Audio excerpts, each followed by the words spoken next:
We go live now. So, hi, hello, friends. My name is Asslam Shaikh, your host for this evening, and or maybe this afternoon, because we have just shifted our time from 5 p.m. to 3 p.m. just to accommodate our speakers from New Zealand. I'm founder and CEO of Alif, a platform to promote the global perspective of education and career. This is our 14th webinar series on this platform and broadcasted live on Facebook and YouTube.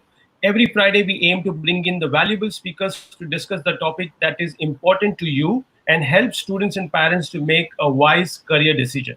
So if you have not liked our Facebook page or subscribed to our YouTube channel yet, I would invite you to just log on to facebook.com/Alif Overseas or Aslam I Sheikh, or on YouTube, youtube.com/Alif Overseas or Aslam I Sheikh, and subscribe to our channel. And those who are joining us first time, let me introduce you Alif in a very short and crisp way. So here we are.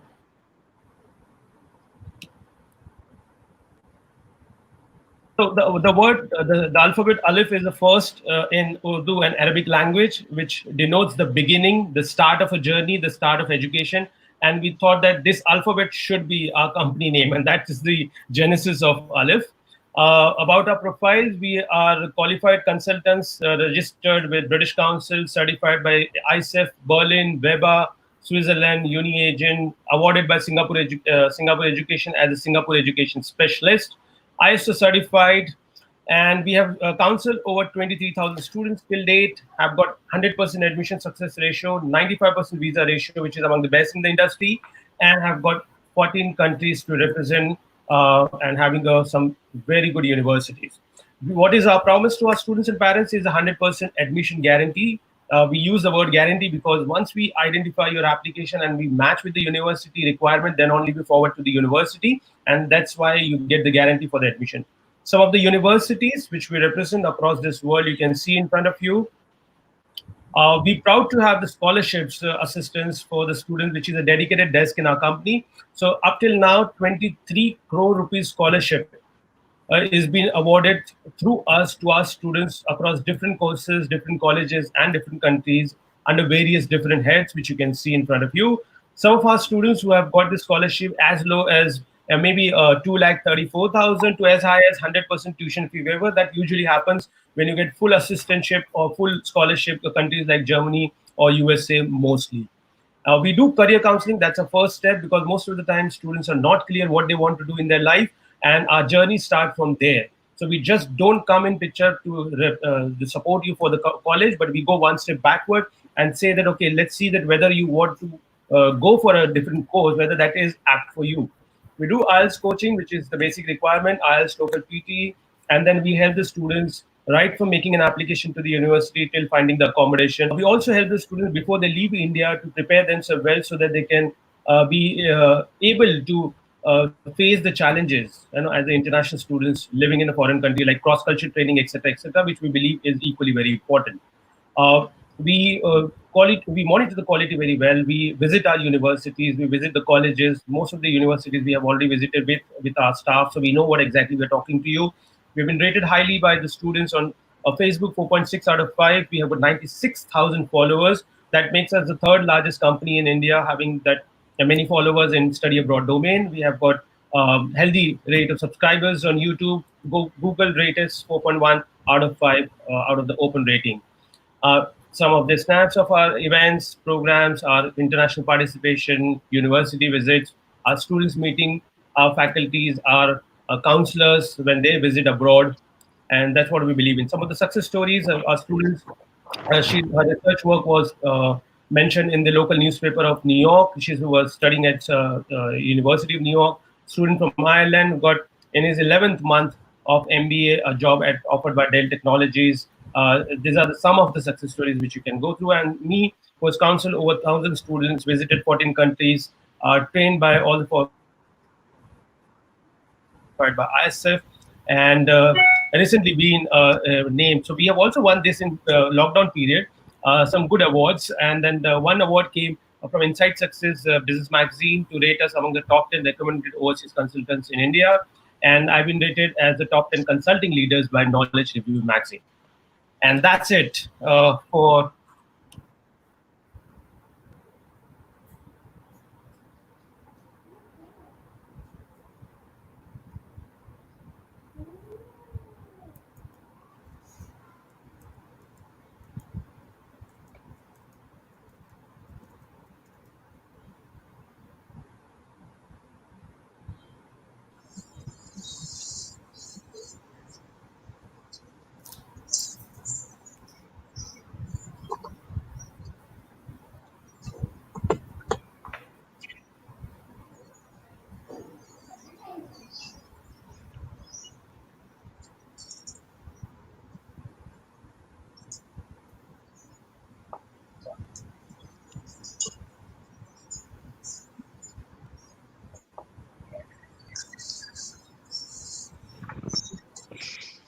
we have not lost the host.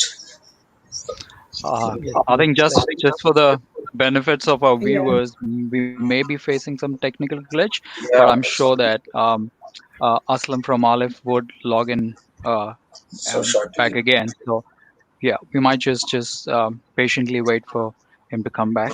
I think he's back. He's Yes. back. Okay, Yeah. I'm here. Yeah. I hope that I was audible when I was introducing. Yeah. Yeah. Very Yes. much. Yes. Great. So that's the technology, and we got to start living with it.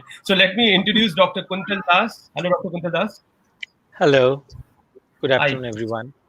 Good afternoon, and good evening to you. It's I think around 9 p.m. there in New Zealand. Yes, around 9:30, 9:30. 9:40-ish. Okay. Thank you very much for joining at this odd hours of time.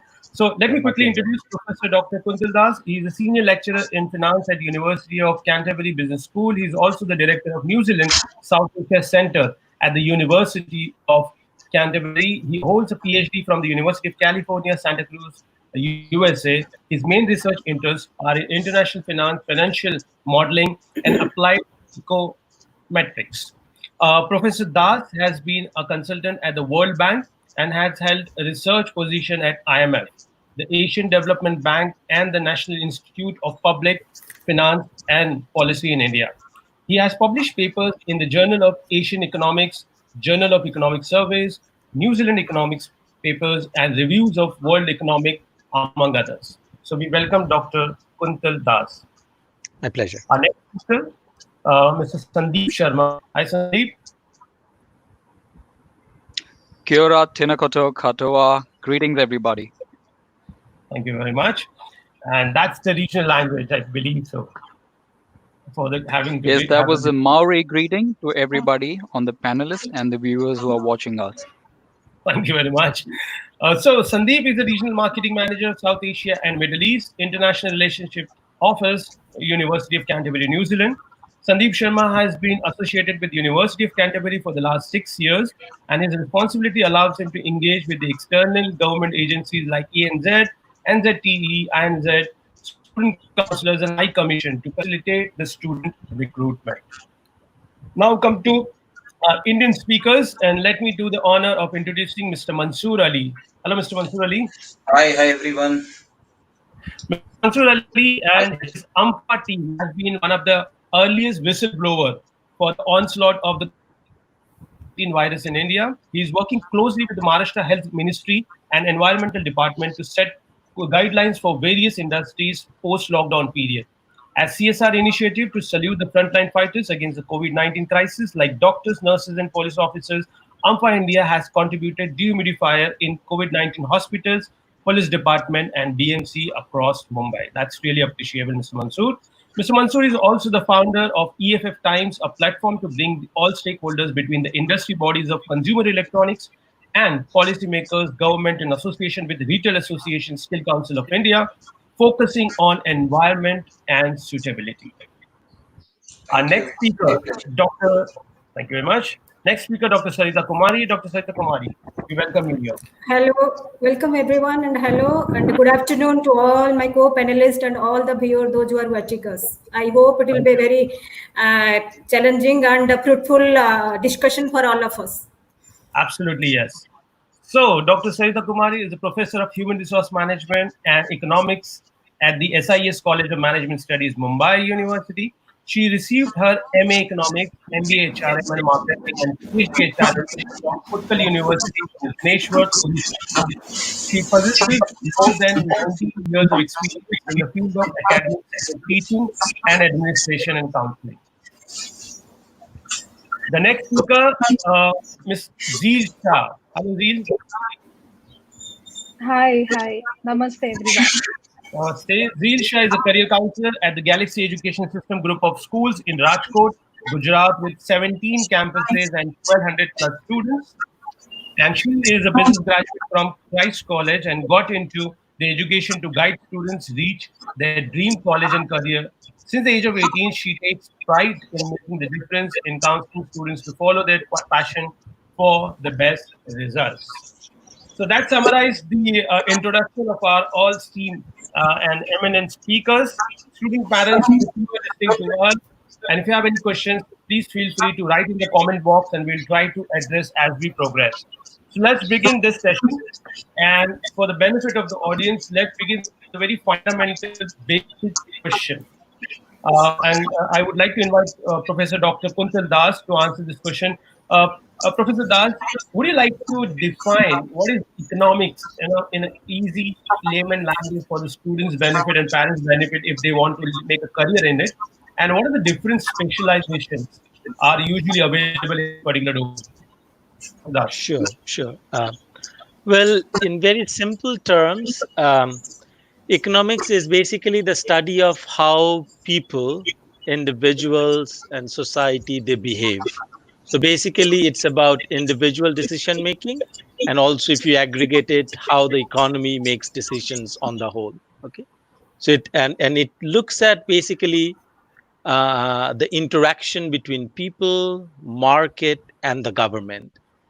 And the basic idea that it sort of focuses on is the trade-off that people make or countries make between different choices. Okay, so say for a very simple example, a student after doing a bachelor's degree is deciding whether to take up a job or whether to go for a university degree. Okay, so what are the trade-offs over here?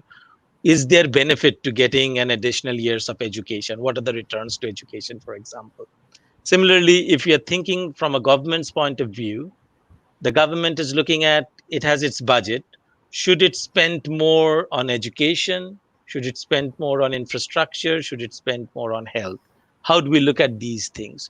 So in some sense, it's an analysis of what are the benefits of a decision versus the costs of a decision. And how do we as individuals or we as a society, we make these different choices. So it's an analysis of that we have. Okay. One Now, interesting Sorry, go ahead. One interesting thing what I found out on your website is that the economics has been also connected with arts, commerce, and science fields at a time altogether, and it also brings out a different specialization. How does it possible? Yes, that's very true, because that's I think the beauty of economics, that it really goes well with many other different subjects. So a very popular combination is economics and finance. Similarly, students can do economics and law. Students can do financial engineering and economics. They can do psychology and economics. They can do entrepreneurship, business economics. So all of these different fields really go with economics, because on one hand, it's a social science. So it gives that reasoning, it gives that critical thinking, that background. At the same hand, it's also an analytical field.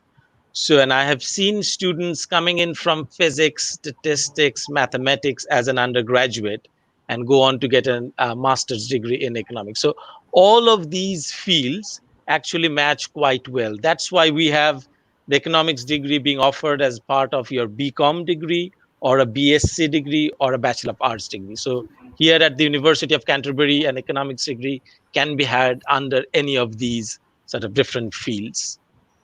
Right. That's very interesting to know, Professor Das, and I'm sure that a lot of value to students to see the economics as a subject differently. I would like to come to Dr. Sarita quickly and request her to define economics in the Indian context for the student point of view, that if they want to make a career after 12th for the bachelor's or master's, what and how you define economics for them. Yeah, thank you, Asslam, for giving the opportunity. So as our Professor Dr. Kuntal said, it's a fantastic opportunity in India itself for economics in bachelor's degree, in a master's degree, as well as in the research wing also. So coming back to the Indian context, there are disparity of income in India. What I mean to say, the richer are very rich and the poorer are very poor, exactly. So if, there is a call for the society, call for the government, call for the family, how we bridge this disparity in income.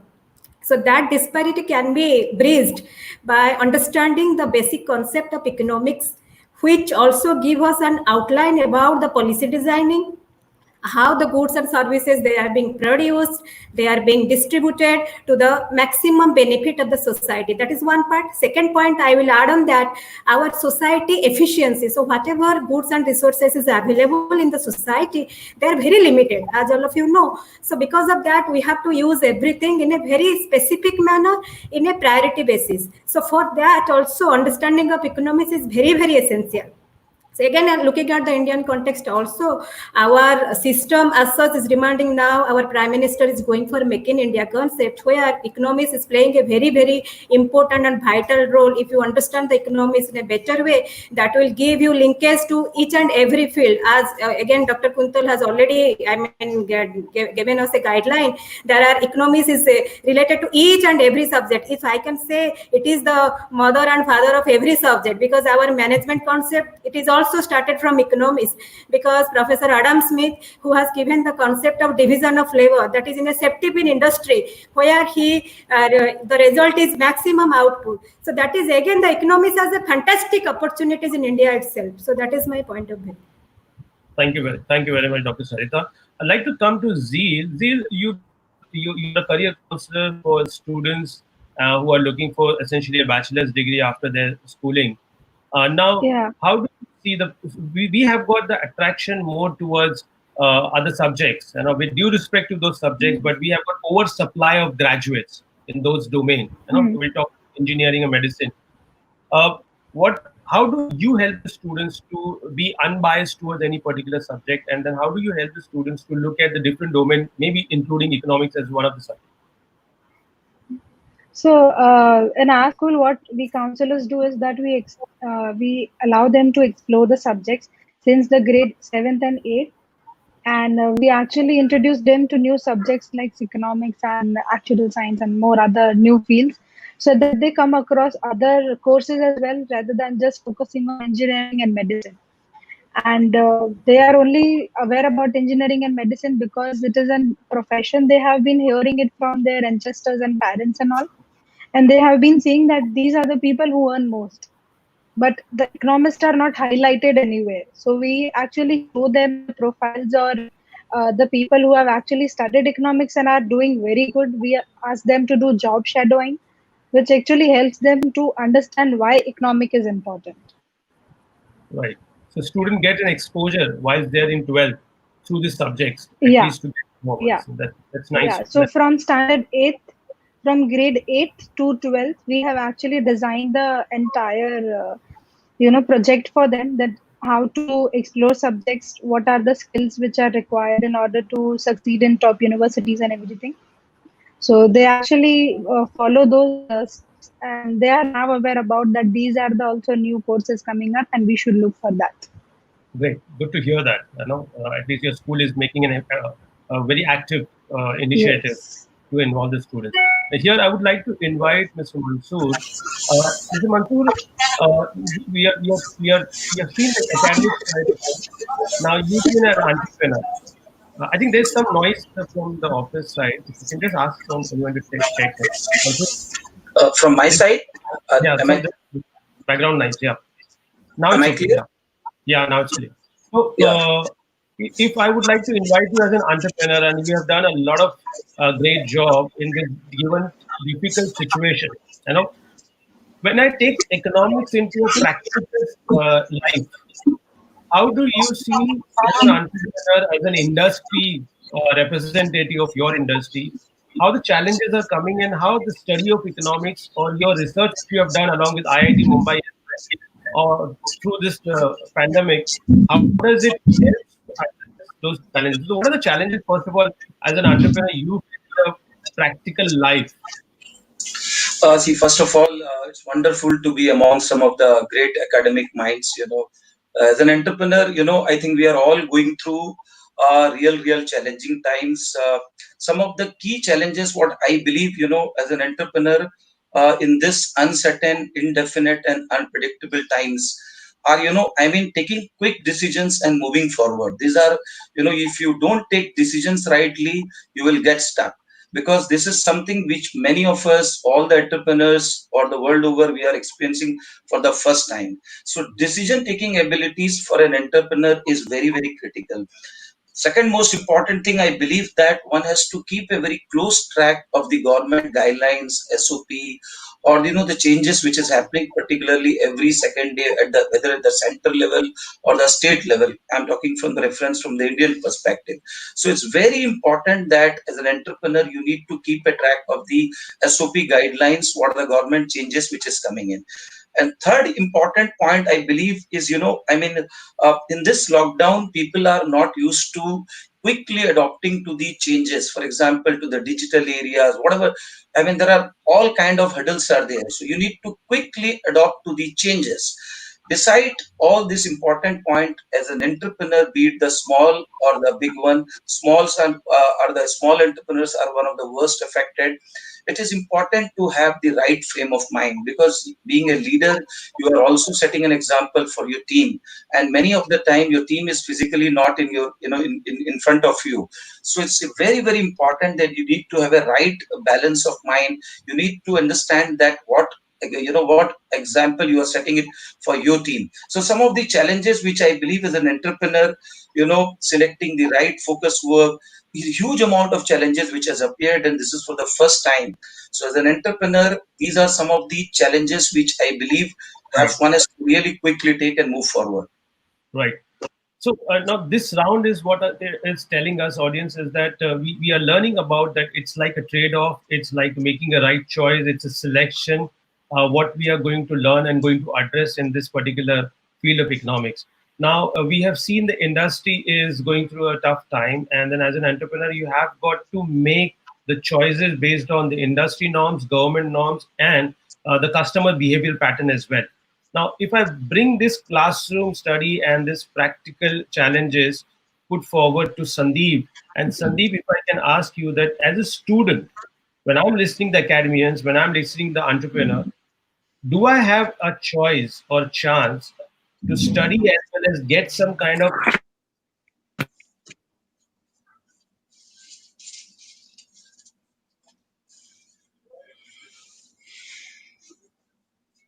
sorry, Sandeep, I'm just repeating my question.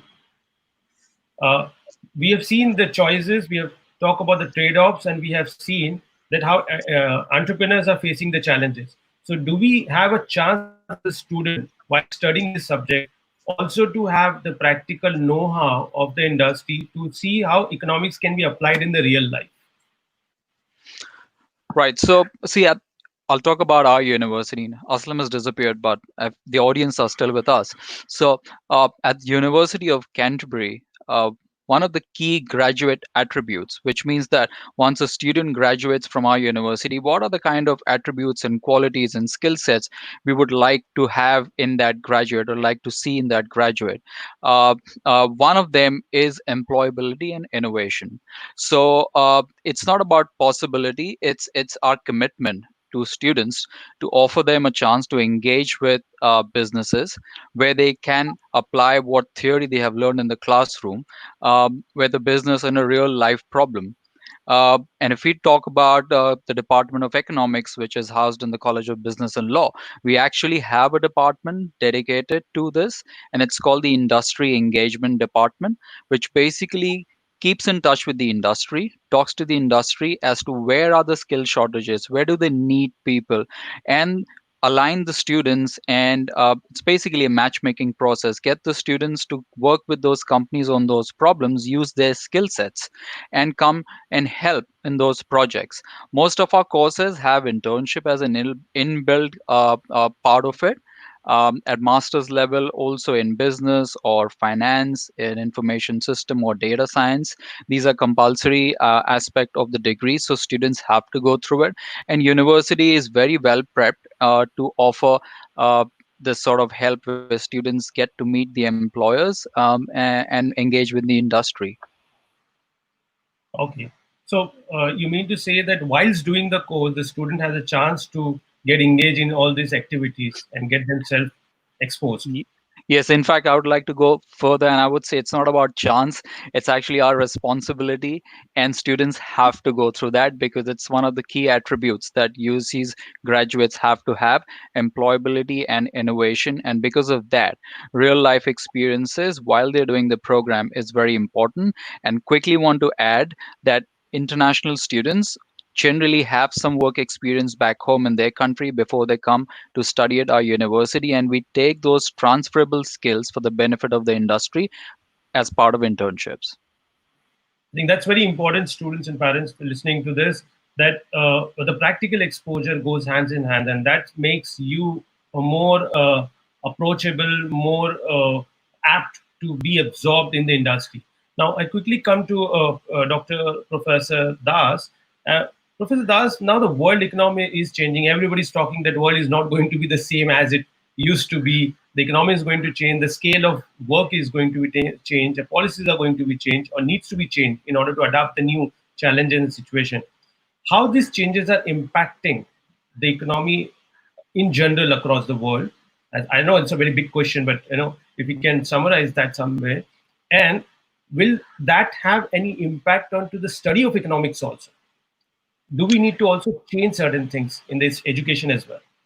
Yeah. Well, it's a as you mentioned, it's a very important question, very big question, and I don't think we completely understand the ramifications of COVID-19. We are still going over it, and a lot of changes happening. But if I sort of take back a little bit more, not only COVID-19, but also after the GFC of 2008, 2009, already the way we look at the world economy had started changing. And this sort of brings us much closer to what we need to do.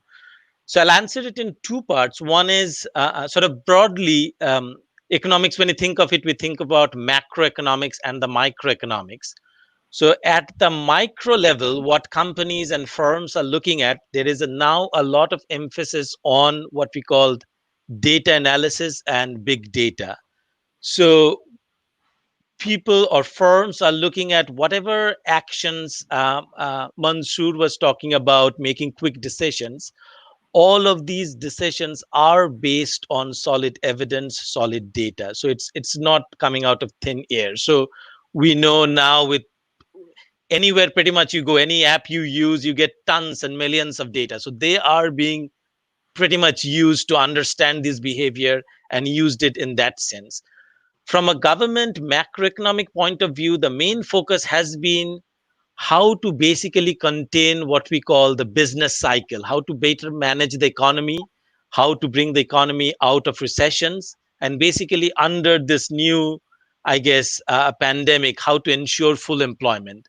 And in order to do that, we have tools like fiscal policies, monetary policies, but they are being stretched. We are looking at more interaction with the banking sector and the Reserve Bank, for example, macroprudential policies coming in. We are looking at now more policies like quantitative easing, some countries looking at negative interest rates and so on. So people or countries, policymakers are being very brave, and you have to be thinking out of the box in order to deal with these kind of issues. So these are challenging times, but evidence, using solid sort of data and thinking out of the box is the way to go forward. Absolutely, very rightly said, Professor Das, in a very crisp way, and to explain the dynamism which has been introduced in the world in the name of economics. Now that brings Dr. Sarita into the picture. Dr. Sarita, now the students have got the background of it. They would want to know that now, if they wish to get into it, what are the different options in India from the Indian perspective they can go for at the bachelor's and master's level? Sorry, you are on mute, Dr. Sarita. We are in India. We have fantastic opportunities for graduation program as well as the master program, as well as the research. Opportunities also. To name a few, if you give me the ranking, then we have IIM Bangalore, those who are providing the specialization in economics. PGP program, that is the MBA program or post-graduation program, then IIM Kolkata, then IIM Lucknow, then coming to the topmost university, that is Delhi University. It is providing economics in two parts. One is the business economics, another is the economics in the Department of Social Science. Then we have Delhi School of Economics. It is also providing fantastic opportunities for master's degree. Then we have very famous, that is the JNU, Jawaharlal Nehru University, which is also providing economics, international economics, Indian economics. There are many things. Then we have another important wing, that is the RBI, Reserve Bank of India. There is a IGIDR, Indira Gandhi Institute of Development Research. It is providing fantastic career opportunities in the field of research in economics, that is econometrics, microeconomics, managerial economics, all those things. And all these econometrics, etc., now you are using in stock market analysis. They are very, very important from the research point of view. Then coming back to the graduation point of view, we have BA Economics, many important top colleges, they are providing the graduation program in economics. To name a few, since I am in Mumbai, our college, own college at the SIS College of Commerce and Economics, they are also providing graduation program. Then we have HR College of Commerce, then we have Jai Hind College, then we have Bhavan's College of Commerce. Then there are many other also, they are also providing. In New Delhi, our capital, then we have Saint Stephen College, then we have Sri Ram College of Commerce. They are providing fantastic job opportunities in after the graduation program. Beyond that, also many top institutes, they are providing BSc, Bachelor of Science in Economics. That is the Sibnadar University, Greater Noida, IIT Kanpur. They all are providing science program in economics also. So there are n number of opportunities in our homeland itself if you want to prosper your career in field of the economics. So it is very fantastic also. Yeah. Thank you very much for enlightening the audience about so many options which are available for the students. Sorry, Asslam, let me I just want to add something. Beyond that, many important central universities and state universities, they are also providing very good opportunities for the master's and graduation program, as well as the research program, MPhil program for economics. So there are a number of opportunities. Yeah. It's a wealth of information for the students and parents to explore this particular subjects if they wish to study in India.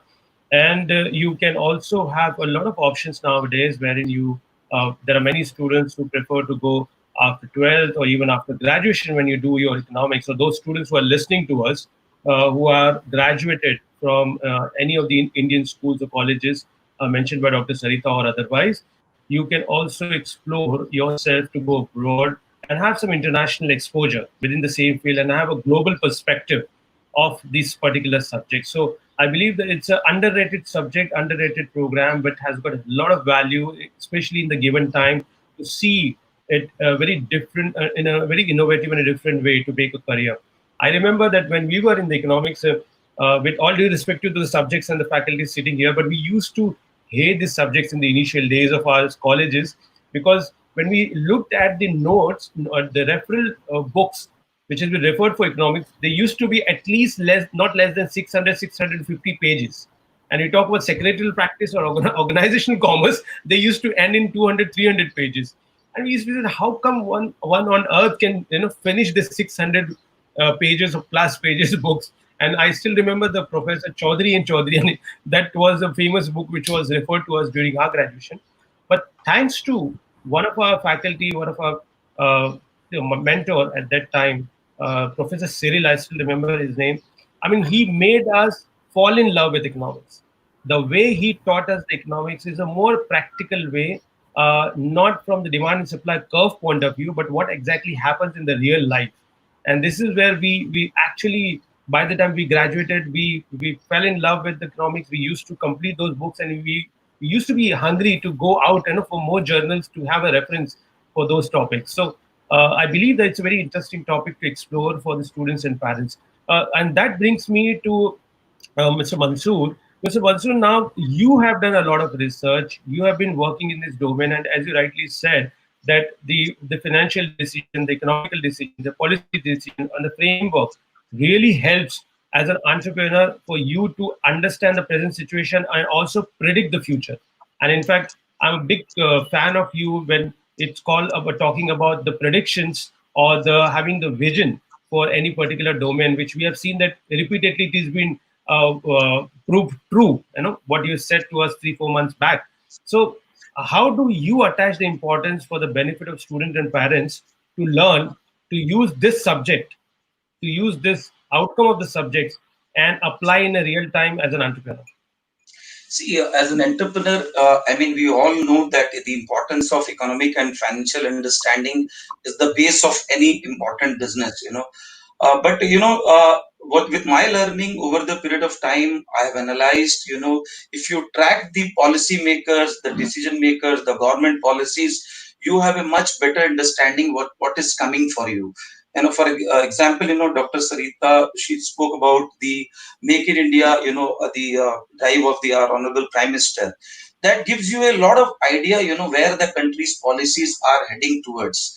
So, once you understand the economics and the financial side, you have a much better and the longer roadmap which is ahead of. So it's importantly, one has to track the policy decisions which is going on at the government level. I will also say that one important point that India has been, bit lucky on the last few years. We had two very big decisions. One was very sudden, which was the, what we call it, the money, transformation which had happened, and the demonetization was announced by the prime minister of the country.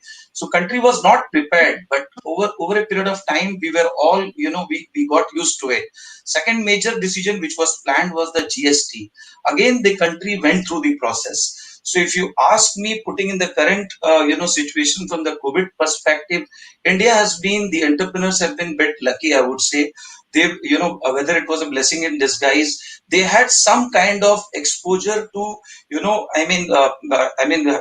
eventuality, they have faced. So as an entrepreneur, we see that once you track the policymakers, you are much better prepared to meet the eventualities.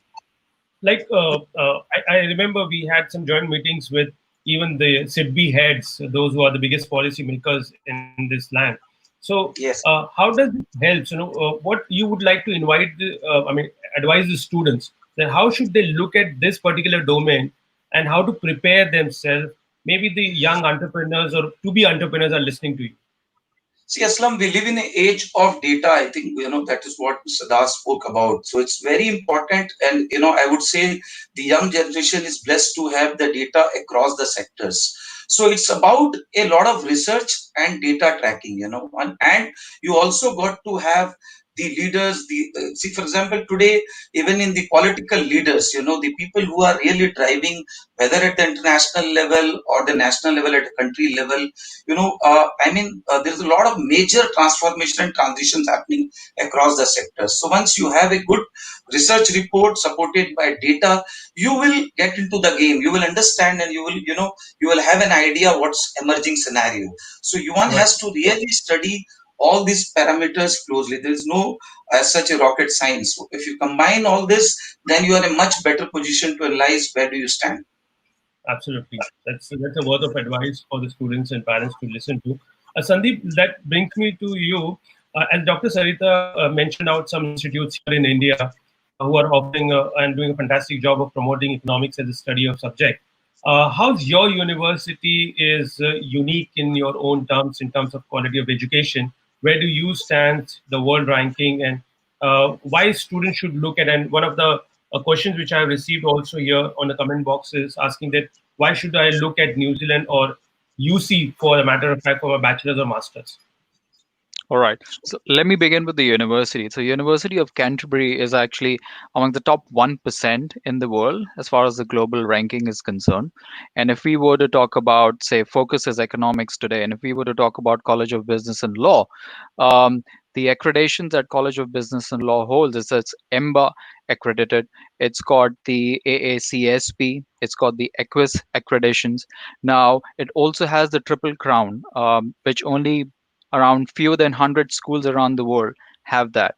So these speaks volume about the teaching quality and the learning experience that students have at our university and at the College of Business, because when we go through these kind of certifications, each department has to align themselves with those standards and give the student those experience. So as far as rankings are concerned, definitely we are out there among some of the top institutes in the world. Our research capability and academia is also well known. College of Engineering also has a very high ranking. I know we are speaking about economists being better than engineering, but still we have a very great ranking in that department as well. Uh, uh, and when you talk about the landscape of where we are geographically located, so the region of Canterbury is the fastest growing region in New Zealand. Christchurch City, where we are based, is the second fastest growing city in New Zealand after Auckland. Uh, New Zealand as a country has yet again proven to the world uh, the way it's responded to COVID in terms of it being pioneer and how innovative it can be. So I think putting all these factors together, I'd say New Zealand is the right place for international students who are looking for overseas education at this point of time. And in there, Christchurch University of Canterbury definitely should be among the top choices of those students. Thank you, Sandeep, for educating the audience onto this particular point. Do you have both bachelor's and master's courses available in this particular field? Definitely. We offer bachelor courses and we offer masters as well. We are a research institute, so people do their research and PhD fellowships also. So we offer all plethora of courses in wide ranges. We have actually 5 colleges, of which business and law is a part. Outside of that, we have College of Arts, Science, Education, Health, and Engineering. So we've got a range of courses that we offer. I think except for medicine, we pretty much are offering options to most of the areas that students are interested in. Right. Thank you very much, Sandeep. So, friends, we have students already on campus studying their bachelor courses. If you would like to get connected with them and get some first-hand experience from the students or their parents who are located in India, in Mumbai, do join us, write to us, go through our email ID, or you can see the phone number in front of your screen. You can just contact us, and we'll be more than happy to give you the references so that you can also get some more information and get connection with our alumni who are studying at this university. And I know that in India, we attach too much importance to ranking. That's another subject to discuss in detail. However, since we're talking about the ranking, UC also rank among top 250 universities in the world for the field of economics, as per the QS ranking. And apart from that, as Sandeep rightly mentioned about the different exposure which you get and internship exposure you get, that I believe gives you a complete good package for a student to explore this particular subject through this university. And that brings to me to the last round of questions. And I would like to come to Zeel. Zeel, as a career counselor, what do you think Yeah. can be done, according to your experience, to further popularize this particular program, which I believe has got a huge scope, but still is not being talked about much on the public domain? What, as a career counselor, is your advice? Yeah, so what actually I do in order to show students that these are the new courses. So I actually allow them to show that okay, if you study economics, these are the positions or profiles you can apply for. So like financial risk analyst or auditor or economic consultant, and this will be your salary for a year at the basic. So, what all your responsibilities will be if you become an economist consultant on this? So, they have actually an idea if I'll study economics, what I am going to, what position I can apply for. Because if I give them an example, they are like, madam, engineers, we know that that is a profession we are going to earn, and we have seen so many. So, Ratan Tata and all of those big personalities, you can see that, okay, these people have studied engineering or medicine or business programs, entrepreneurship, but they are not exposed to seeing that okay, these are the high personalities who have actually studied economics, so they are not aware about it. So we actually show them, okay, these are the personalities who have actually studied economics and are doing very well now. So then they are aware about it, that okay, these are the also options we can look for. And also they can always make a combination with economics. If students are interested in history or psychology, they can always combine economics with everything. And even Absolutely. those students who are good at mathematics, even they can combine economics. So we actually tell them that if you are not sure if you want to study economics or not, you at least take that subject as your part of another the combination, and I'm sure it will definitely help you in whatever the streams or fields you are going in future. Economics will help you. Absolutely. I think you made some very critical points, in order to have a students and parents look at this particular program. Mhm. Idealizing is the best way, what you mentioned very clearly, because students Yeah. always follow somebody who looks an ideal. Definitely. Yeah, and that's a very good point, I believe, for the students to have a look at it. Now, Dr. Das, now, Zeel also touch upon a very important point, what most of the students or parents would want to know, that what would be the career options after the completion of this particular program? How do we see ourselves into the industry, into the corporate world, maybe in the government sector? So what you got to educate them on the basis of the career opportunities post this particular program at bachelor's or a master's level? Yeah. Well, to be honest, the possibilities are limitless with an economics degree, because the kind of skill sets that you get or develop is very, very transferable. So that's very key. So it's not specific to one thing. So you, on one hand, as I mentioned earlier, you get that critical thinking ability, as well as you combine it now with data and analytics and so on and so forth. So with these two things, you can pretty much get into any kind of sector that you want. In India and abroad, very popularly, you get into any multinational corporation as a business analyst, any finance industry, investment bank, commercial banks, hedge fund as a financial analyst, any kind of other, say, tech companies or otherwise as a market research analyst, for example. So all of these corporate sectors are available. Not only that, you have the entire range of government sectors, so you can get into any kind of government jobs with decision making. You can get into any kind of places like the Reserve Bank, for example. You can get into other public enterprises, other public policy institutes, research institutes. You can get into sort of World Trade Organization, World Bank, Asian Development Bank, IMF, all of those international organizations. So depending on your specialization, you would touch upon both of these analytical sides as well as the critical thinking sides, and you can apply, you can move between different industries and so on.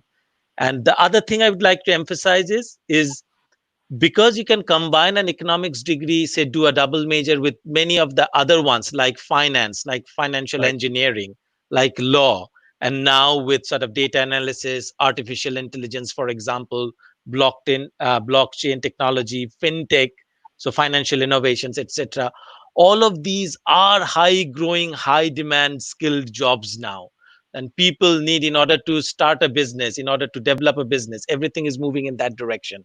So you can combine and get best of both worlds with an economics degree, adding on to any of these features depending upon your interest, and you can open up to all of these different possibilities. Wow. I believe that what we just heard is a plethora of options which you can experiment, which you can combine, which you can add to the professional qualification, and then you can explore those many areas.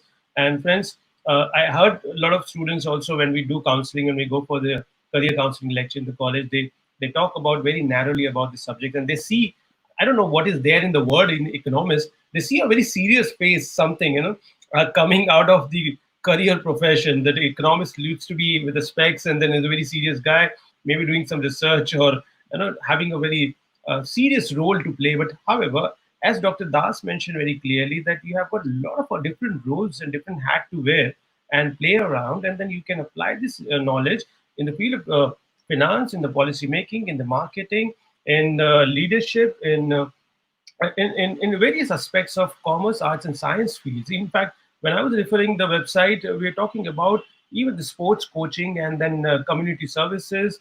We have got the services, these programs combined together with economics, and that's a very fantastic way you can experiment with your interests as well as the serious subjects together. And also, Dr. Sarita, I would like to come and ask the same question from the Indian context point of view. How do we have the career opportunities for the students to explore, whether they study from India or they study from abroad and they wish to come back to India? What India has got to offer them? Yeah. So already Dr. Das has highlighted some important points also. So let me tell you one thing, Aslam, the entire universe is running as per the demand and supply. without demand and supply, I mean, we are helpless. Okay, so the starting point of everything is the equilibrium between the demand and supply. So that is again economics. That is nothing else, that is economics. Okay, so again there are other factors like pricing, like cost factor, like market analysis, market structure. We have varieties of market structure like monopoly, duopoly, then oligopoly, perfect competition. All those things are there. So irrespective of the field specialization, irrespective of the job opportunities, whatever you are, anybody is taking, so the basic understanding is economics. Because if you understand economics in a better way, you can analyze the market, you can analyze the pricing. If you want to start a startup also, you should know the pricing concept also, the different types of market structure. So all those things are, the area, they are coming under the purview of economics. So economics actually helping us to enhance our decision making skill one side, our analytical skill, our persuasion skill. So the many types of skill actually we are getting from economics. That is one part. Second part is today's human beings are very unpredictable in nature.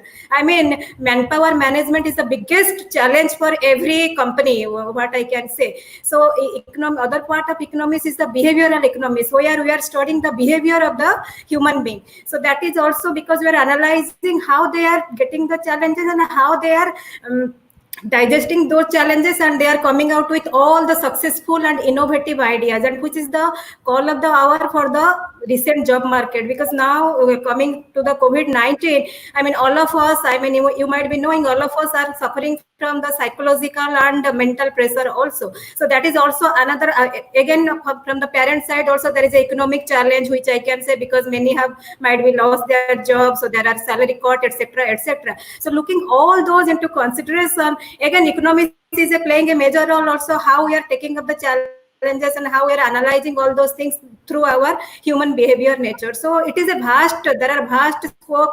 Coming to the our government sector, we have ministries of economic affairs, where there are economists as a major, they are playing a major role. RBI, we have the grade B position, where there are exam is happening every year, that is the economists, they are playing a major role. Coming to the private sector, we have many positions, like already Professor Kuntal Das already communicated, that the data scientist, financial data analyst, risk management, actuaries, all those things are very, very important in today's, and the stock market analysis also. So they are very, very important, where the background knowledge of economics is very, very essential. So there are lots of opportunities available in India as such. Right. So I That's hope I have given some important points for the students and parents. I think you covered a lot of areas along with Dr. Das to completely summarize the career opportunities for the students and parents. I'm sure they will be thrilled to know that what could be the possibilities, which is endless, limitless, what you rightly said, and what rightly commented by our friend Himanshu Dev as well, as a very renowned career counselor. Thank you, Himanshu, for joining us. Uh, and I believe that these kind of different opportunities would help the students and parents also to relook at this particular subjects in a different perspective. Mr. Mansoor, I would like to come to you now. We have heard the different areas. As a successful entrepreneur, what is your advice and how do you see, because you've traveled a lot, you have worked with the ministries and departments in their policy making processes, and you have actually implemented a lot of economical studies into your line. What is your advice for students if they want to get into the business side of it? How can they use this information and use it in a practical way in their day-to-day life? See, first of all, in terms of the COVID-19, we must acknowledge the startup communities has really come up well, and they have attributed a lot, be it the digital side, education, innovations in medical, the products or services. There's one very positive side. There's a lot of encouragement from the government also to the startup community. We have heard this word. Maybe if you go back 2.5 or 3 decades before, finding a good job was one of the main objective. But today, if you really see, every young mind, really is, very inspired to do something startup and getting into this mainstream thing. But as an entrepreneur over a period of, you can say 3 decades of my experience, I would recommend any young mind to, plan any business little long term. Though, you may have a short term success stories, I mean, whether crisis like COVID can really turn around things. But once you have a little long term strategy, you are eventually, and better prepared to meet any crisis. So, we live in a different age. No doubt, the startup community and the startup thing is working very, strongly worldwide. I would recommend, do your research very, very strongly. What are you getting into? Prepare yourself mentally. Once you are ready, then you can really plunge into the whole affair. This is a different world, and there are enough success stories right now.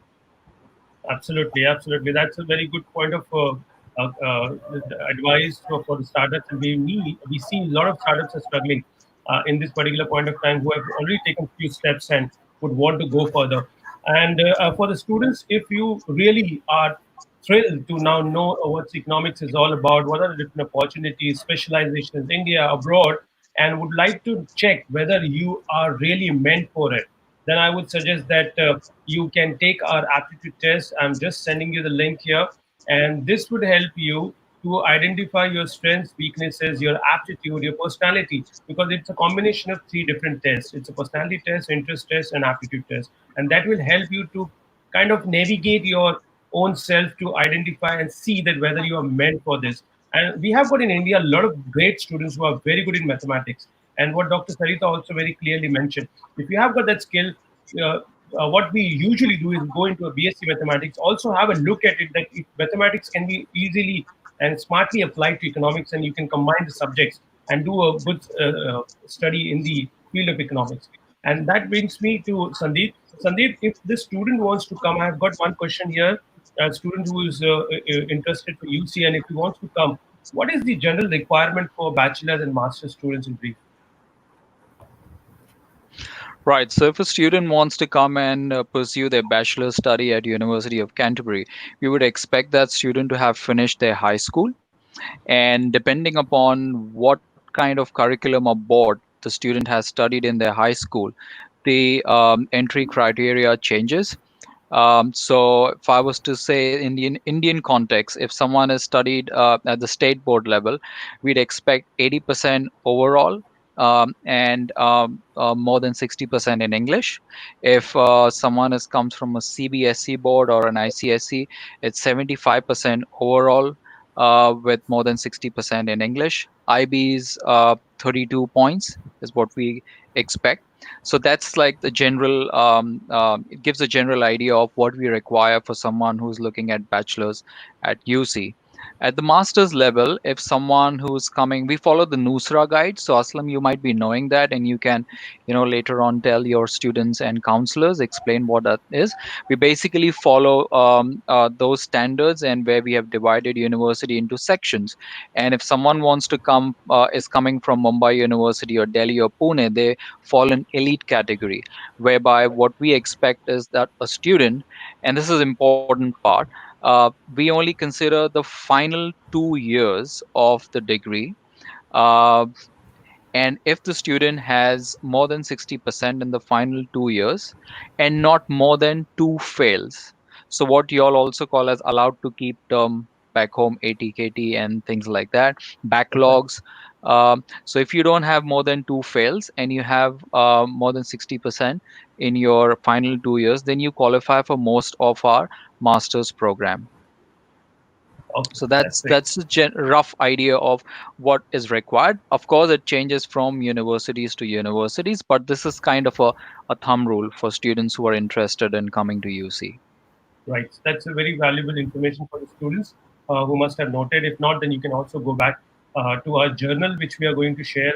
We have already announced that students who registered with us will have a free economic career journal based on our today's conversation. So it will be customized to the conversation and will be emailed to you automatically once you register on the link which has already been shared. So, Sandeep, I'm just coming back again. Do you have any scope for scholarship? Because I've got one question here for students asking for the scholarship. Definitely. We have different kinds of scholarship. It's all available on our website. But just to highlight a few, for international students, there is a Dean's Award Scholarship, which is handed out by the international deans of every college. So that's available. We've got the first year international student scholarship as well. The amount of scholarship varies. It could be anywhere from 10% to 25%. So students who qualify, they have to, of course, fill out the application and follow the process.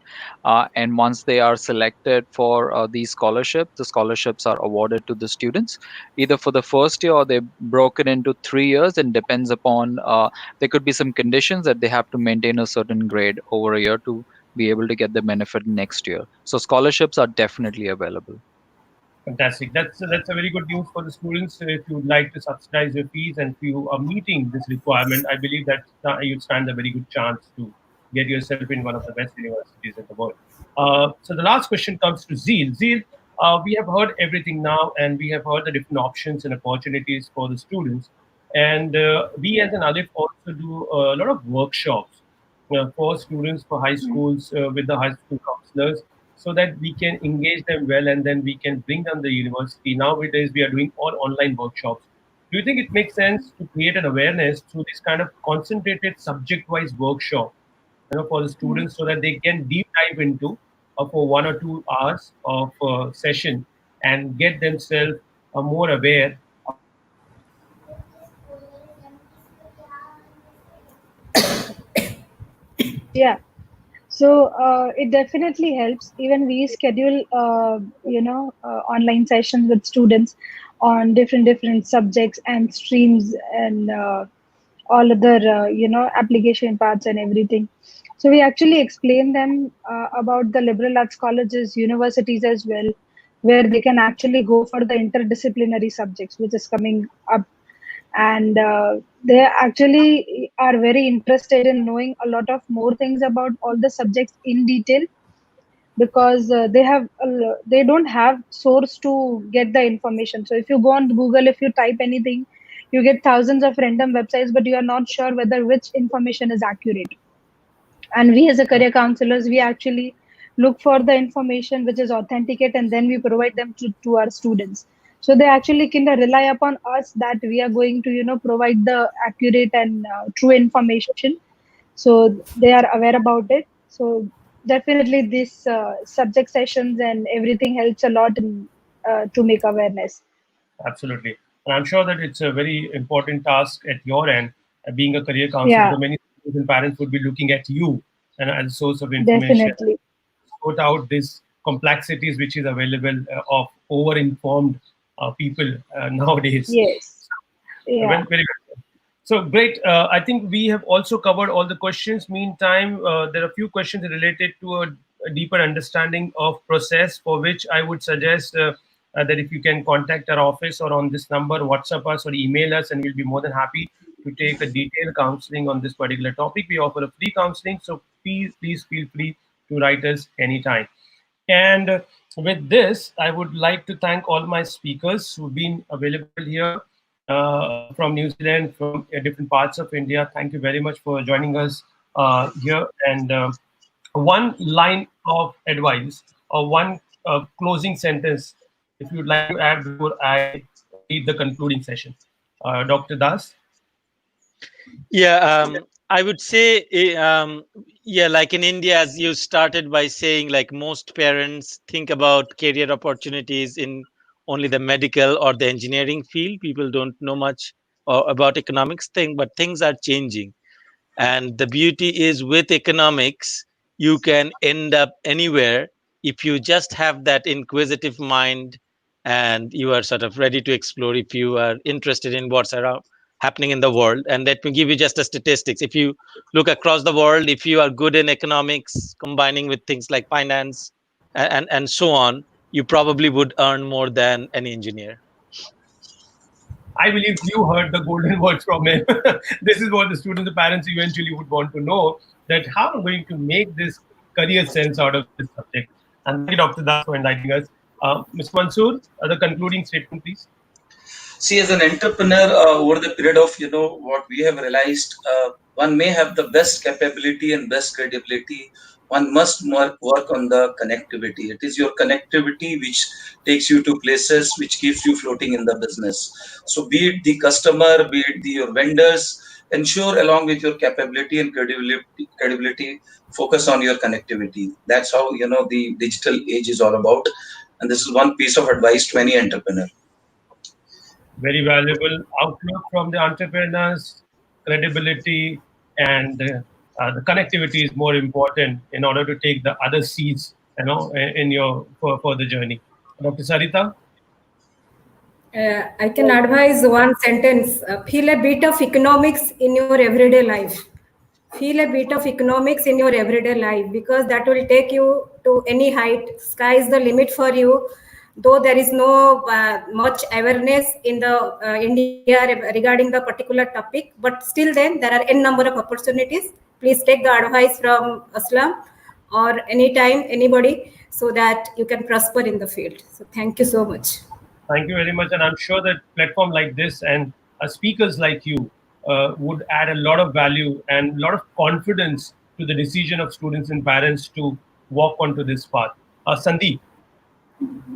Well, I think as Aslam said earlier, that business is something which has to be done with a with a long view in mind. And same goes for international education. Students should come with an hello. Yeah, Yeah, Mansoor said am I it. audible? Yeah. Yeah, sorry, Mansoor. So, international education is the same, which is you have to come with an open mind and a long term, and students should make informed decisions. And that's what I would advise all the students to make informed decision. And that's where people like yourself, Aslam, and Alif overseas comes into play. So that's my advice to any student who is aspiring to go overseas. Have a long term view. Thank you, Sandeep. Thank you very much. Jail? Yeah, piece of advice. This is 21st century.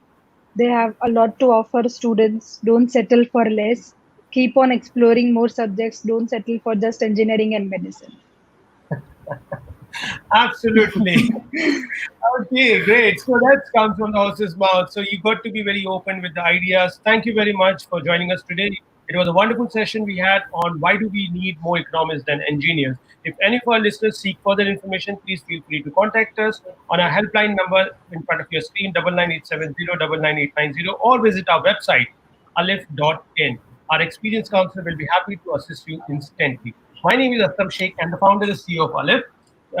Signing off with a promise to come back again next week, Friday at 5 p.m. with another interesting topic and some more amazingly talented speakers enlightening you in subject that matters to you the most.